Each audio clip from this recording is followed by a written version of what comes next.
och välkommen till Linus Höglund, eller så kallad Hogland som han heter. Jaha. Ja, men tjena, tack så jättemycket. Superkul att äntligen få vara med. Ja, hur är läget med dig idag? Det är bra. Dåligt väder i Stockholm, men annars är det bra. Äntligen släpp imorgon, sitter som vanligt i studion annars så bara... Ja, idag sitter jag och klipper lite vokaler, men så det är kul. Jag har ingenting att klaga på egentligen. Det rullar på.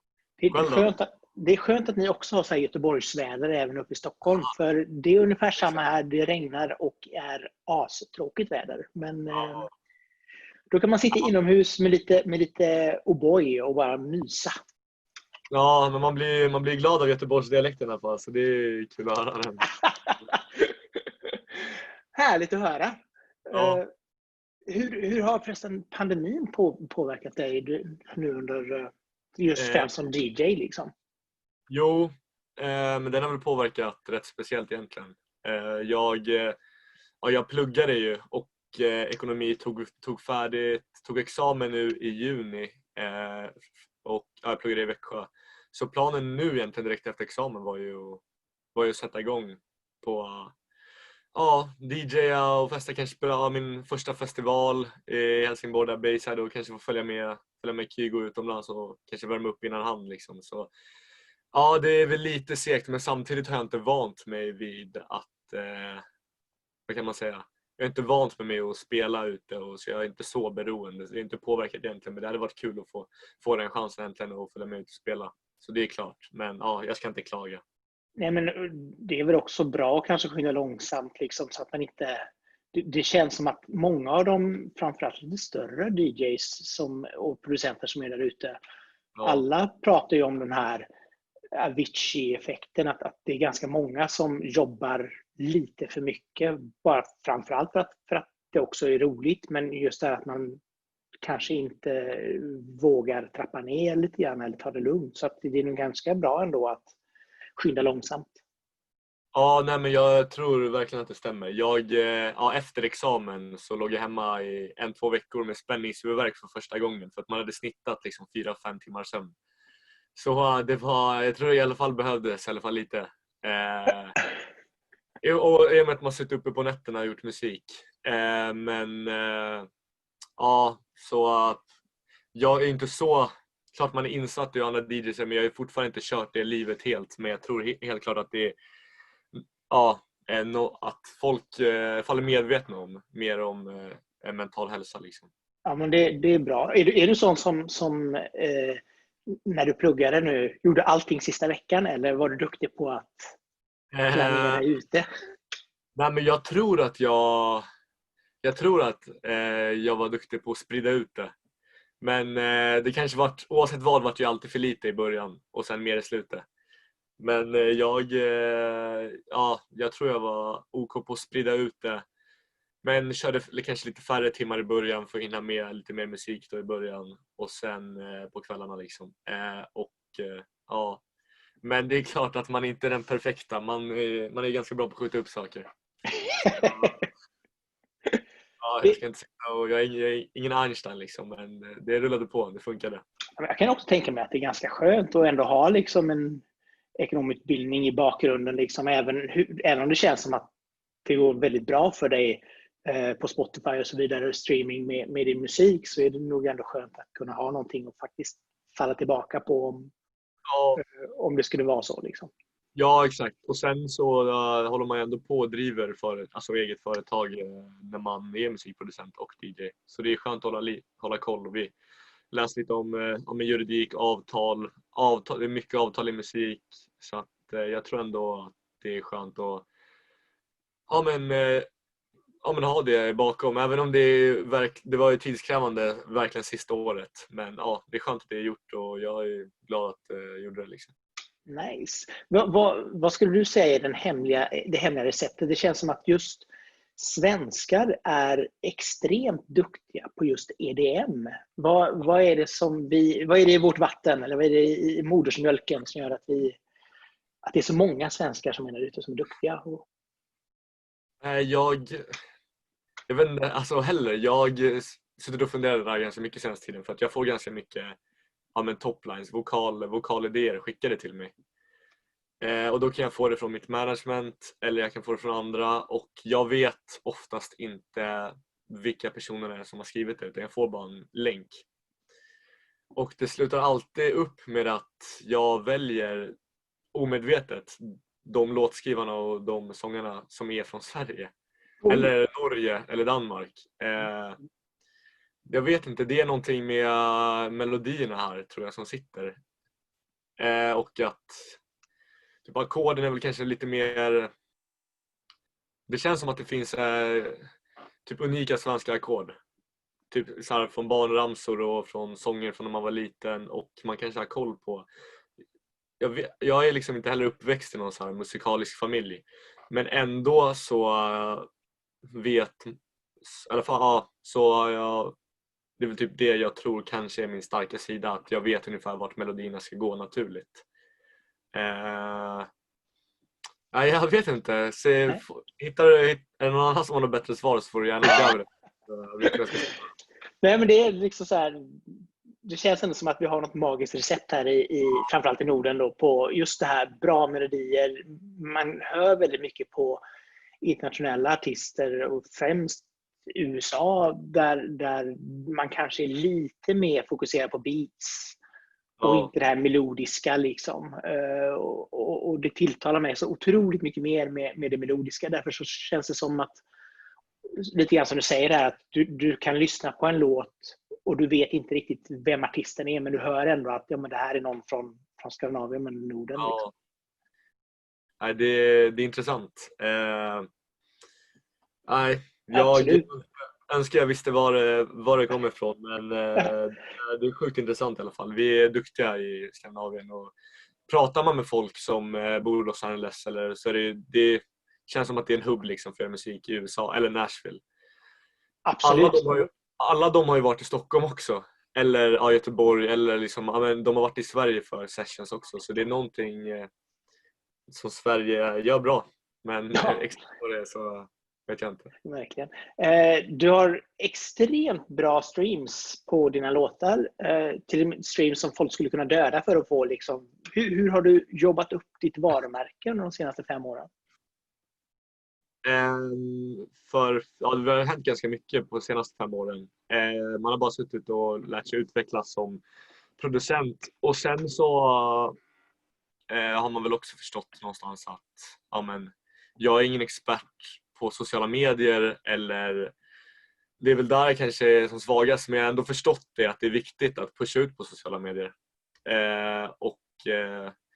Sen jag vet inte, det är väl jag har kompisar som jag sitter och producerar med som är liksom minst lika duktiga tycker jag, som håller på lika länge, men som inte kanske får synsen. Jag vet inte vad det är. Det kanske är melodierna liksom, att det är något. Och de senaste 5 åren har jag väl bara byggt upp och försökt hitta mer min stil och vad jag gillar. Och en av mina största idoler, det var liksom Avicii också. Så folk kanske känner igen lite av ljudet i låtarna, och liksom, det kanske känns hemma. Sen försöker man också gå utanför så att det inte ska vara och göra andra typer av stilar också. Men jag har bara jobbat på, tror jag. Försökt ha kontinuitet med släppen. Även nu senaste året, nu har det varit ett glapp, ganska stort glapp mellan min senaste release och den som kommer imorgon. Men det har varit för att det var ganska mycket plugg med sista C-uppsatsen i maj och april. Men jag tror det gäller kontinuitet och bara jobba på och lägga ner de timmarna som krävs också. Liksom. Och hoppas att underlaget är kvar nu. Det var ju som sagt det var i maj som du släppte tillsammans med Melanie Webb. Hur kom det samarbetet till? Jag fick några låtidéer förra året av ett förlag och nappade på just den låten.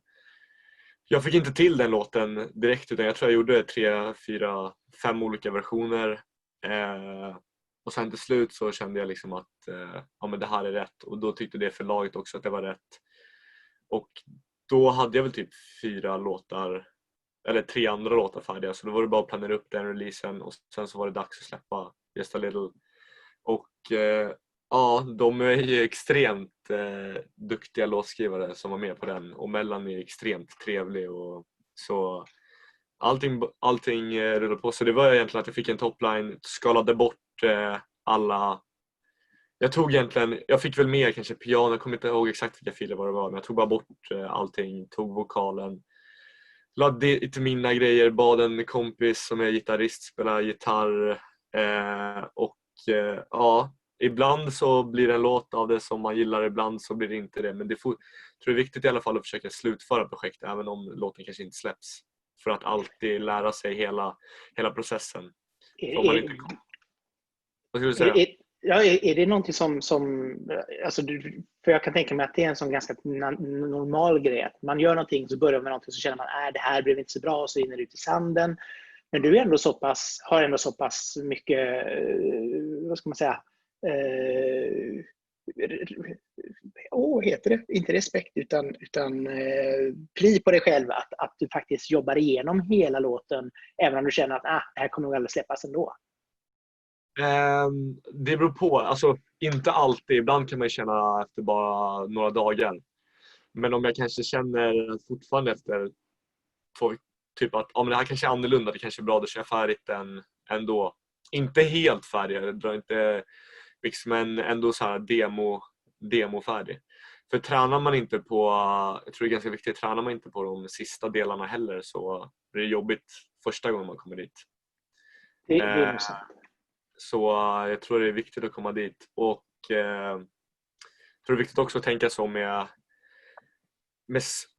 med släpp, att det är viktigt ändå att få ut låtar, även om man kanske känner att man har utvecklats ganska mycket sedan låten släpptes. Någonting, det är väl det som är med den låten som nu släpps imorgon, Scars, att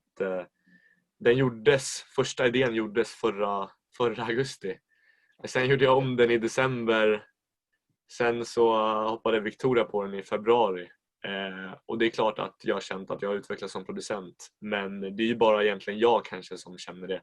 Jag tror att de som lyssnar, de tänker nog inte så heller. Då är det ändå viktigt att få ut den. Och jag tycker fortfarande att den är bra. Då är det viktigt att... jag tycker den är riktigt bra. Men det är viktigt att få ut det i alla fall. Och framförallt så är det ju en otroligt, alltså den är väldigt mycket mer poppig låt den här gången, vilket jag personligen tycker är fantastiskt.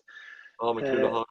Så det känns ju ändå som att det har blivit en viss kommersiell utveckling också, vilket också är roligt, att det här känns som en monsterhit redan från början liksom. Ja, men höra alltså. Ja, den är annorlunda i versmässigt, utan den är lite mer långsam och sen drar den igång. Sen brukar jag brukar i alla fall inte ha stick, alltså lugna delar. Det kommer ju ett stick och sen ett sista annorlunda tredje dropp. Så jag ville bara göra någonting annorlunda istället för vanliga arrangemanget. Så jag är nyfiken på hur den har tagits emot. Men det var väl det som de bidrog med när vi skrev den i USA. Nick Furlong som bara, men okej, vi kanske borde göra så här och lägga in så här orkestertrummor i slutet. Bara lätt, alltså vi testar. Så att det blev ett annat så här, amerikanskt arrangemang tänk istället för vanliga house eller så här Max Martin tänket som jag brukar försöka gå efter annars liksom. Ja, det blir väldigt bra. Hur var det? Du jobbade i Kygos studio, vad jag förstod, i Los Angeles. Ja, det var superkul. Den blev färdigbyggd sista veckan i augusti förra året. Så jag kunde bara vara där en vecka, för att första veckan i september så började plugget igen i Växjö. Inte jättetaggad på att gå tillbaka då. Då hade mitt management styrt upp lite sessions med olika folk. Jag satt väl i 4 sessions, måndag, tisdag, onsdag, torsdag. Ena dagen då kom han, då är det en som heter Jax, en låtskrivare, hon är superduktig. Sen Adam Sample och Nick Furlong kom med. Och då hade jag hade suttit och proddat alla låtar innan den veckan och gjort med klippt vocals och allting. Så när Nick Furlong kom in så visste jag att han producerade rätt mycket också. Så då tänkte jag att han kan ju vara med den här dagen också med proddidéer och grejer. I och med att det är kul för att han har suttit och proddat en del med Kygo också. Så då satte vi igång och efter ett tag, jag tyckte att arrangemanget och allting var väldigt bra. Men sen någonstans i december, januari så kände jag fortfarande att den behöver kanske utvecklas lite mer kommersiellt. Så då gjorde jag om den, höjde tempot. Och efter ett tag så fick jag mejl från Ryan på mitt management också att Victoria ville vara med på den. Och då var jag bara ännu gladare för jag sett upp till det. Tycker hon är en av Sveriges bästa sångare liksom. Så jag tyckte det var extremt kul att hon hoppade på liksom. Roligt. För du har ju liksom både Melanie och Victoria. Det känns som att du börjar bli lite folklig nu i folk som är med på dina låtar. Har du känt liksom så här att du har gjort någon form av, alltså att du har slagit igenom rent branschmässigt också i Sverige, liksom att folk vet mer och mer vem du är och det är lättare att kanske komma åt vissa röster? Ja, men kanske lite. Jag gillar att jobba med svenska sångare och det är väl ett mål jag försöker sträva efter mer också. För att vi har så många bra svenska artister. Och innan så kanske det varit lite svårare. Det är väl som med alla artister, liksom. Alla har väl den liksom strugglen att man kanske inte kan få den på sång som man vill. Så innan så har jag försökt hitta egna som de utvecklas ju också och bygger upp sina egna namn på sina av. Men sen efter släppte Letting Go och den sålde liksom, platina, så blir det automatiskt lättare, vilket jag tycker är superkul också. Folklig. Jag tycker det är bara en bra folklig houseproducent. Nej, men det är bra. Jag tycker det är väl någonting jag försöker gå efter också, liksom, att skaffa fler svenska sångare liksom, och jobba upp med sitt varumärke här i Sverige i och med att man ändå är härifrån. Ja, men det är väl bara bra liksom också att folk vet om vem du är och folk har lite koll på dig och du blir liksom inte bara ett namn i en spellista utan att folk verkligen kommer tillbaka liksom till dig. Ja, men verkligen. Nu kommer då den viktigaste av alla frågor. Dina omslag, när ska de bli roligare? Det är faktiskt sista gången vi kör på den här vanliga covern.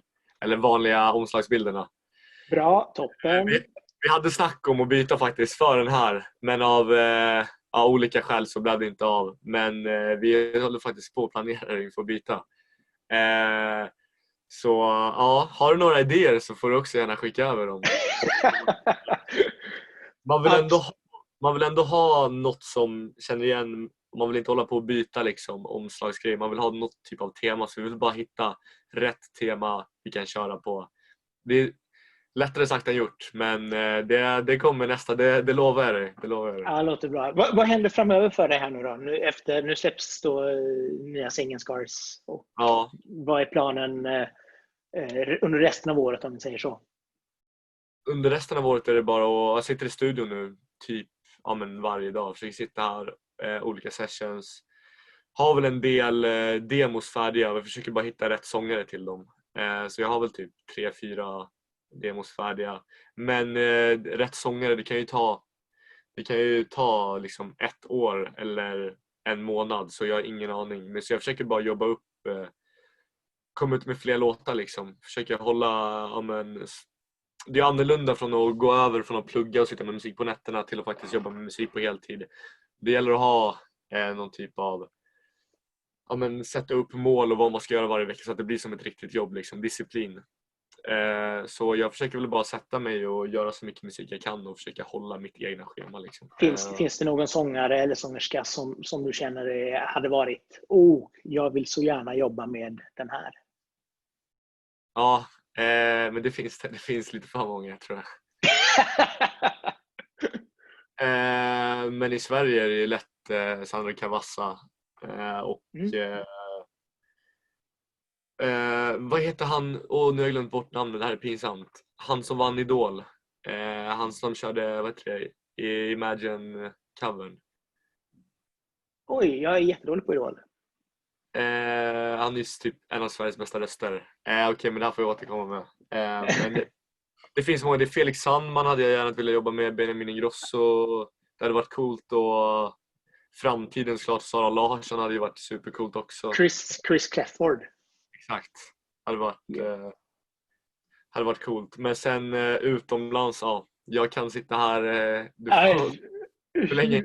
Det finns många. Men det gäller bara sagt att det ska passa själva låten också. Så ja, det är helt klart några av de svenska sångerna man hade velat jobba med i alla fall framöver.